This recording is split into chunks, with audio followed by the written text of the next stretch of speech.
Baik, selamat pagi, siang, sore, dan malam kepada seluruh yang menonton video ini. Sebelumnya perkenalkan, nama saya Feby, mahasiswa bioteknologi angkatan 2018 dari Universitas Esa Unggul. Kebetulan untuk tugas ujian akhir semester saya, di mana saya harus melakukan review jurnal mengenai produksi metabolit sekunder dengan menggunakan teknologi stir tank bioreaktor. Langsung saja gitu ya. Di sini saya mengambil jurnal yang berjudul Production of Bioherbicide by POMA SP in a Stir Tank Bioreactor. Jadi di sini kita bisa highlight gitu ya. Di sini ada 3 kata yaitu bioherbicide, di mana fokusnya di sini itu untuk memproduksi bioherbisida menggunakan mikroorganisme POMA SP dengan teknologi stir tank bioreaktor, di mana bioreaktor ini yang digunakan itu bergantung pada agitasi juga pada aerasi juga gitu ya. Karena namanya sudah stir, jadi diaduk gitu ya. Nah, di sini jurnal ini adalah karya dari Charles Burn dan teman-temannya. Baik, langsung saja.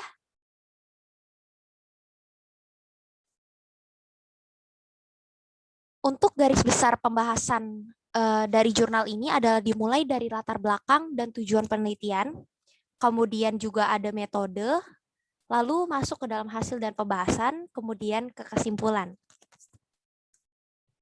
Baik, kita mulai dari salah satu cerita gitu ya, cerita fakta gitu. Karena kita nggak bisa memungkiri bahwa kebutuhan mengenai makanan organik itu terus meningkat dalam beberapa tahun terakhir. Sehingga konsep sustainable agriculture itu diperlukan. Nah, jadi memang makanan organik ini kan merupakan salah satu kebutuhan gitu ya untuk kita. Mulai dari tanaman itu kan kita bisa olah jadi sayuran yang bergizi, bernutrisi buat kita gitu. Nah, di sini karena demand-nya tinggi, diperlukan yang namanya sustainable agriculture. Jadi teknik pertanian yang bisa diterapkan secara terus-menerus gitu. Kemudian untuk dapat menumbuhkan tanaman organik yang sehat bebas gulma, diperlukan herbisida yang aman dan ramah lingkungan. Karena di sini adalah bagian dari sustainable agriculture tadi. Gitu. Nah, sedikit penjelasan aja gitu ya teman-teman supaya teman-teman bisa tahu. Jadi gulma itu adalah sebenarnya adalah tanaman yang tumbuhnya itu tidak diinginkan gitu. Jadi ketika kita ingin membudidaya suatu tanaman, misalnya tanaman A gitu. Nah, di sini tuh ada tumbuh tanaman lain yang kita nggak inginkan. Dan ini tentu akan berefek gitu ya pada tanaman budidaya kita, karena nanti kan dia akan berkompetisi nutrisi dengan si gulma ini. Makanya herbisida yang aman dan yang ramah lingkungan itu diperlukan untuk membuat tanaman ini bisa bebas gulma gitu. Nah, herbisida yang ada itu kan biasanya terbuat dari chemical, karena kan buat hama, buat gulma juga kan. Kalau di sini kan topiknya buat gulma gitu ya. Nah, di sini kan kebanyakan nggak ramah lingkungan gitu ya. Nah, di sini ditemukan solusi bahwa agen biologi pengontrol gulma, jadi pengontrol gulmanya dengan menggunakan agen biologis gitu ya dari mikroorganisme contohnya, cocok digunakan sebagai herbisida karena dapat menghambat pertumbuhan gulma yang dianggap resisten dengan herbisida biasa. Jadi salah satu kelemahan lagi nih dari herbisida biasa bahwa penggunaan herbisida yang misalkan dengan menggunakan chemical atau senyawa kimia udah nggak aman bagi lingkungan, tentu hasilnya itu ada beberapa yang nggak maksimal gitu. Yang harusnya dia nggak tumbuh, tapi dia malah menyebabkan resisten gitu tanamannya. Makanya dari situ, dari jurnal ini menggunakan agen biologi yaitu POMA SP. Nah, di mana POMA SP ini adalah suatu fungi yang memang hidupnya itu dia di tanah juga akrab gitulah sama tanaman gitu. Dan di sini berdasarkan beberapa literatur gitu ya, memang dia memiliki herbicidal effect gitu, kemampuan untuk digunakan sebagai herbisida seperti itu. Cuman untuk komposisi metabolit sekundernya sendiri ini masih belum dijelaskan secara detail gitu. Makanya di sini tuh bagusnya adalah jurnal ini menjelaskan itu gitu. Karena memasarkan mikroba secara langsung itu cukup sulit, sehingga metode fermentasi yang mengandung biocontrol agent itu dilakukan. Nah, teman-teman tadi gitu kan ya. udah masalah tadi. Terus kalau misalkan kita udah nemu gitu ya agen biologinya, nggak mungkin kan kita packaging terus kita jual-jual gitu kan nggak mungkin, karena ada masalah biosafety juga biosecurity juga kan, takut disalahgunakan oleh orang yang nggak tepat. Nah makanya di sini metode fermentasi dilakukan gitu loh untuk apa namanya mengatasi masalah pemasaran tadi, juga untuk memaksimalkan produksi gitu, produksi metabolit sekunder dari mikroba tadi gitu. Nah, produksi bioherbisida dengan menggunakan genus Poma sp sebelumnya sudah pernah dilakukan metode fermentasinya dengan SSF atau solid state fermentation. Memang sih hasilnya itu baik gitu ya dikabarkannya, namun masalahnya itu adalah metabolic heat-nya. Jadi proses panas dari proses fermentasi itu tidak bisa dihilangkan gitu. Makanya di sini menggunakan stir tank bioreaktor gitu ya. Apakah kira-kira kalau misalkan produksi bioherbisida dengan menggunakan stir tank bioreaktor itu bisa gitu ya menjawab permasalahan ini? Sehingga berdasarkan masalah tadi ditemukan bahwa tujuan penelitian ini adalah untuk menganalisis produksi bioherbisida oleh genus Poma sp pada stir tank bioreaktor dengan media liquid. Jadi medianya itu submerged fermentation dengan memperhatikan ini variabelnya stirring rate. Jadi kemampuan agitasi dari 40, 50, 60 rpm. Jadi range-nya ini 40 sampai 60. Kemudian ada aerasi 1, 2, dan 3 ppm. Kemudian nanti akan dilihat nih gitu ya teknik bioassay-nya secara pre-emergence, perlakuan pada daun C. sativus, S. bicolor, dan post-emergence. Nanti akan saya jelaskan juga apa sih yang dimaksud dengan teknik bioassay ini. Nah, kemudian singkatnya molekul yang berperan dalam aktivitas bioherbisida ini diidentifikasi dengan menggunakan multidimensional gas chromatograph system. Nah, teman-teman, jadi garis besar metodenya adalah sebetulnya terdiri dari 5 step gitu ya. Di sini dimulai dari tahap persiapan inokulum Poma sp, kemudian lanjut tuh ke dalam proses fermentasi. Kemudian di sini teknik bioassay. Nah, kenapa harus ada teknik bioassay?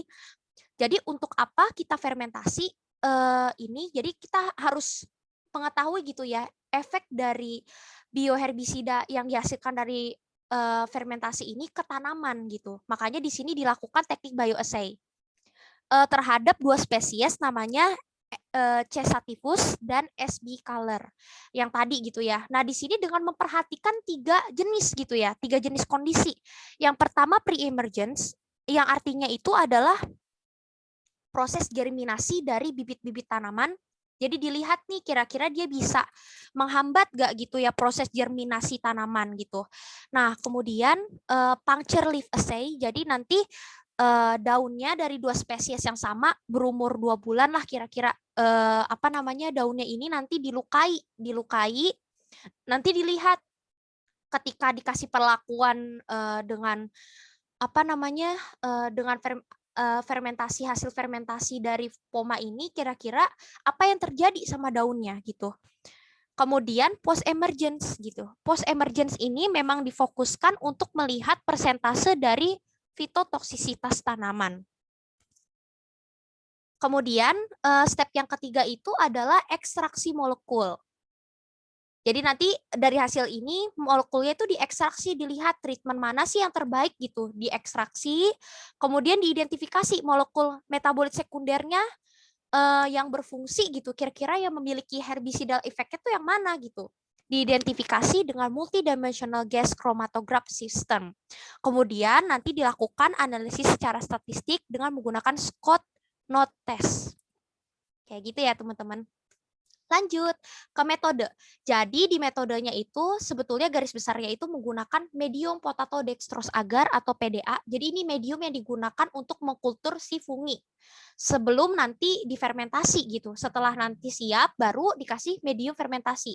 Nah, medium fermentasi ini terdiri dari corn step liquor sebanyak 10% V per V, kemudian ada kristal sukrosa 20 gram per liter, dan di sini ada beberapa senyawa kimia yang berperan juga di sini beserta dengan konsentrasinya aku udah tulisin gitu ya teman-teman.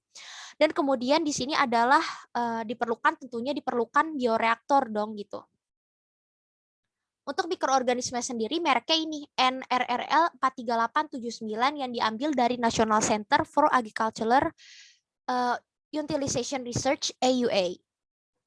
Baik. Kemudian langsung gitu ya ke tahap yang pertama, yaitu persiapan inokulum poma SP dan fermentasi. Jadi langsung saja funginya ini nanti ditumbuhkan di dalam media PDA pada suhu 4 derajat Celcius dan di subkultur setiap 15 hari.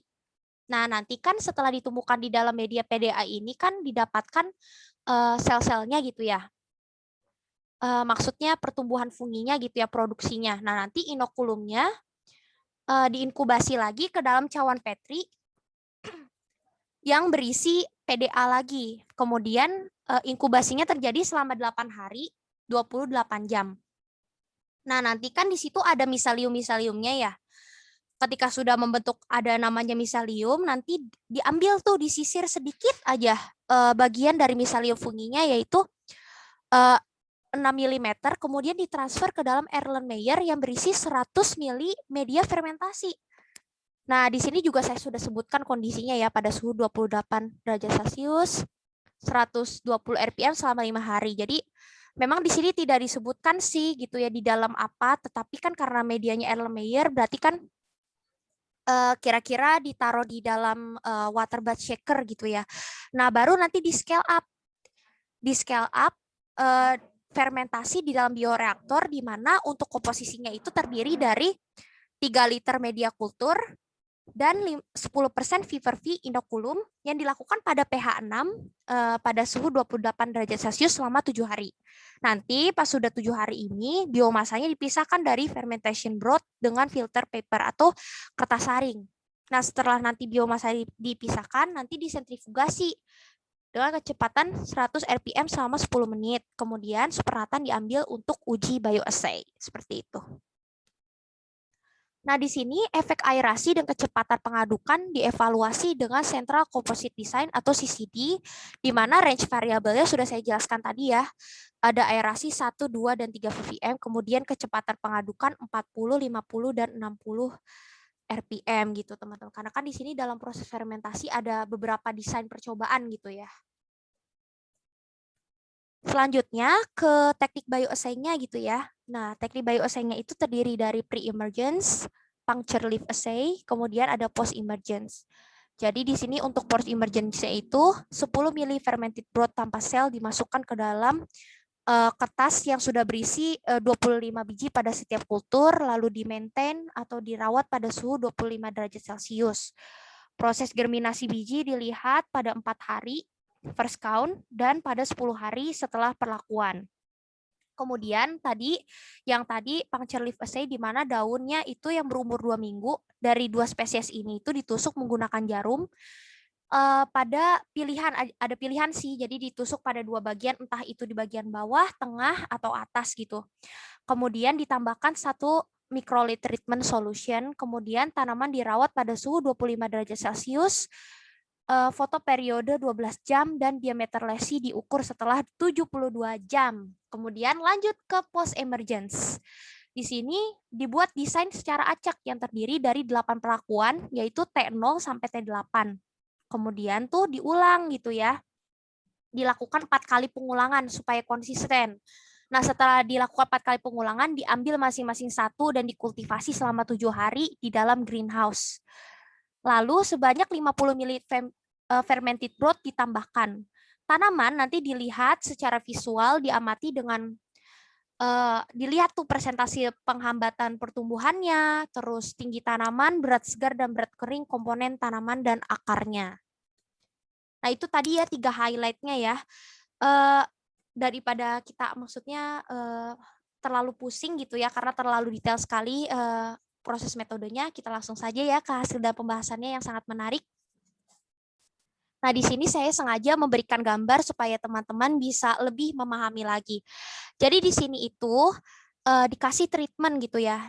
Kan kita kan tadi pertama kita mau lihat dulu efek inhibitorinya atau kemampuan bagaimana si hasil fermentasi dari poma ini dalam menghambat pertumbuhan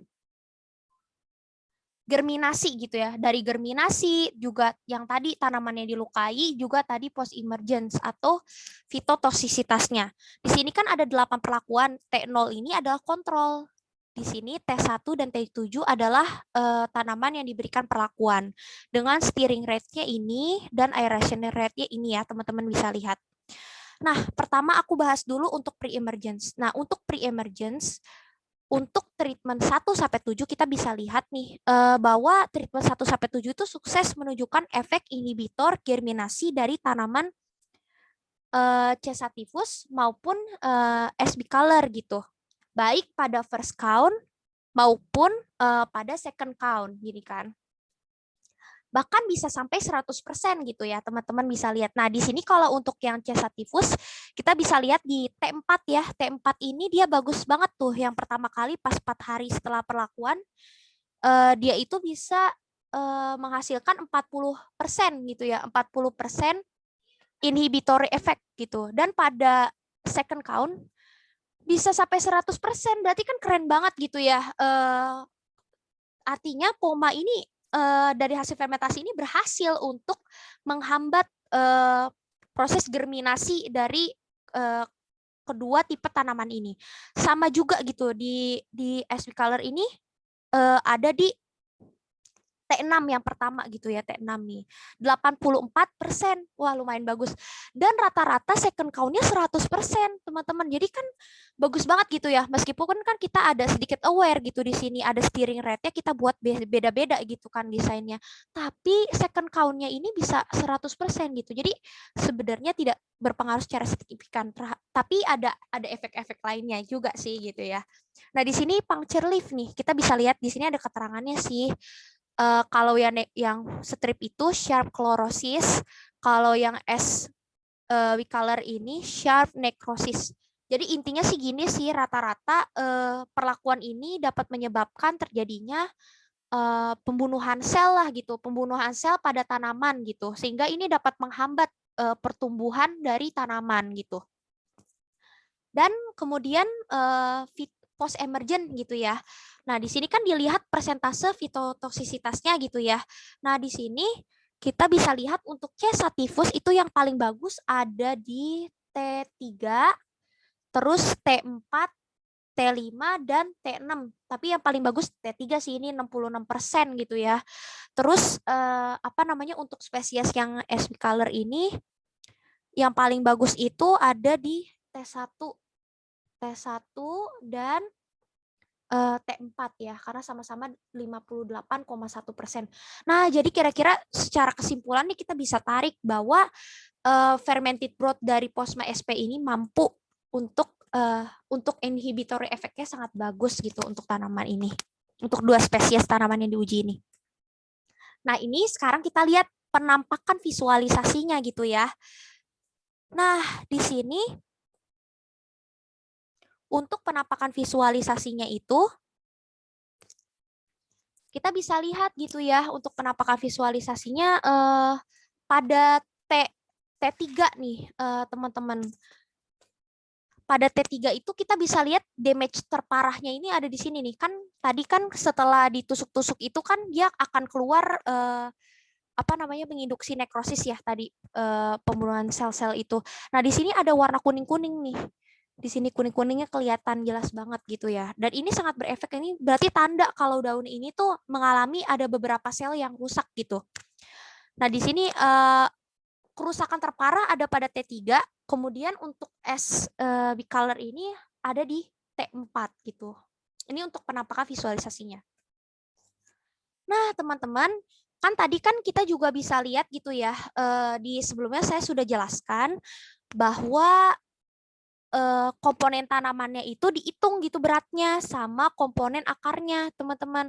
Nah, untuk spesies C. sativus ini kita bisa lihat di T3, wah drastis banget ya, drastis banget di T3 turun, ini turun, turun, turun. Berarti kan apa namanya untuk treatment perlakuan T3 ini apa namanya memberikan efek yang signifikan, berat tanamannya sampai berkurang loh gitu. Dan untuk di sini kita bisa lihat untuk yang spesies satunya lagi T4. Di sini T4 juga kita bisa lihat tuh T4 di sini tuh dia paling menurun gitu ya, paling menurun dari yang lain perlakuan T4.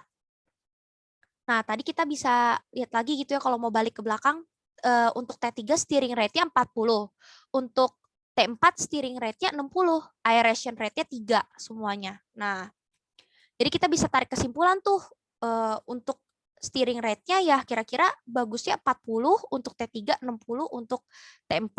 Nah, di sini kan kita lihat juga gitu ya untuk tingginya gitu ya teman-teman.